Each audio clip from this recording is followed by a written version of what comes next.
Well, hello everyone. I wonder how many of you have been affected by this frightful virus personally. I certainly have. A good friend of mine has been fighting for his life for 3 whole weeks now, and that brings it very close to home, especially with news of death filling every bulletin. And that's just what makes our investigation into the alleged resurrection of Jesus so startlingly relevant to today. Could it shine a beacon of hope into our own troubled world? Well, let's just think. Abraham, the father of Judaism, he died around 2000 BC. He's buried in the cave of Machpelah in Israel. I've been there by myself. And Gautama Buddha, the father of Buddhism, he died around 450 BC. He was cremated and his ashes were distributed among teams in Sri Lanka and India. And Muhammad, the father of Islam, he died in June 632 AD, age 61. Millions of Muslims visit his tomb in Medina every year. And you could say that over all these graves is written one word: occupied. Hundreds of millions of these great world faiths agree that their founders lie in the dust of the ground. But over the tomb of Jesus, carved, if you like, by the finger of God, is the one word: empty. And no one's disputed it. Certainly not the people who were around at the time. All Jerusalem knew it was empty. If anyone doubted it, they'd just go and check for themselves. So the question's not, was it empty, but why was it empty? So what actually happened? Did the enemies of Jesus take his body? Well, 50 days later, the disciples of Jesus were boldly announcing that God had raised him from the dead in dramatic confirmation that he was indeed the Messiah, that God had decisively reversed his enemies' verdict on him.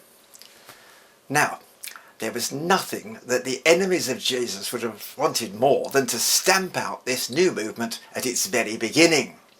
So they threatened his disciples, they beat them, they imprisoned them, but all they really needed to do was to produce the body. That would have put a stop to their teaching. The followers of Jesus would have been a laughingstock overnight, and the new movement would have ended before it had scarcely begun. We certainly wouldn't be talking about it now. The only problem, of course, was they had no body to produce. So, let's consider another option. Did the disciples of Jesus steal his body? This was the official story put out by the enemies of Jesus. They said his disciples came at night, stole his body while the guards were asleep. But everyone could see it was a pretty feeble story. How would they know who'd taken it if they were asleep? It was a pathetic frame-up. What's more, all the threats, beatings and imprisonments of his followers of Jesus were having no effect. We can't stop speaking about what we've seen and heard. That's what they said. Something stupendous had obviously happened to those disciples. Those early Christians didn't believe in the resurrection because the tomb was empty and they couldn't find a body. No, they believed because they met a risen, living Jesus for themselves. He was seen by individuals and groups, by women and men, by sympathisers and doubters, in the country and in the town, in rooms and in the open air. And the Apostle Paul, writing about the resurrection a little later, he told his readers that if you don't believe it, you should go and check with the people who had seen Jesus for themselves, alive after his resurrection. So, this isn't the stuff of mass hallucination, is it? Or of individual hysterics?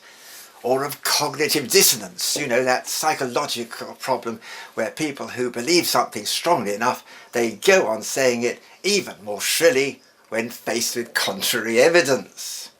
No, This isn't the stuff of conspiracy theories or wishful thinking.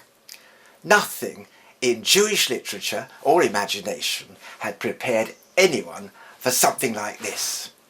Nobody was prepared for what really happened.